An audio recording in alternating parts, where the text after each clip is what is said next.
ఎన్నికల్లో ఇచ్చిన హామీ మేరకు కూటమి ప్రభుత్వం అన్నదాత సుఖీభవ పథకాన్ని అమలు చేసి రైతులకు ఆర్థిక సహాయం అందించిన సందర్భంగా రైతులు ఆనందం వ్యక్తం చేశారు.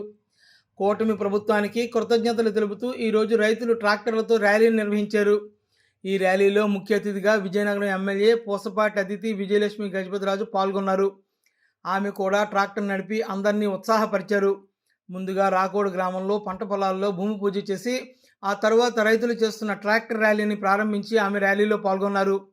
ఈ ర్యాలీ జొన్నవలస, దుప్పాడ గ్రామాల మీదుగా ఉడా కాలనీ, జిల్లా ఆసుపత్రి road, police barracks, good shed, MRO కార్యాలయం మీదుగా ఏఎంసీ కార్యాలయం వరకు నిర్వహించారు.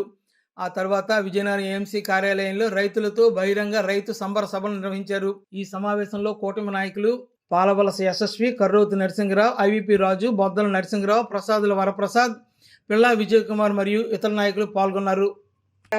మన పార్టీ పెట్టినప్పుడు ఒక నాగల్ అనేది మన జెండా మీద ఏకంగా పెట్టారు.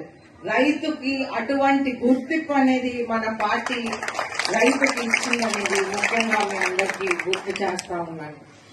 అయితే అదే విధంగా చూస్తుంటే అన్ని విధాలుగా మన పార్టీ, మన కూటమి నాయకత్వం రైతాంగానికి అండగా ఉంటూ మనం అన్ని విధాలుగా వాళ్ళ కోసం చేస్తా వస్తా ఉన్నాం.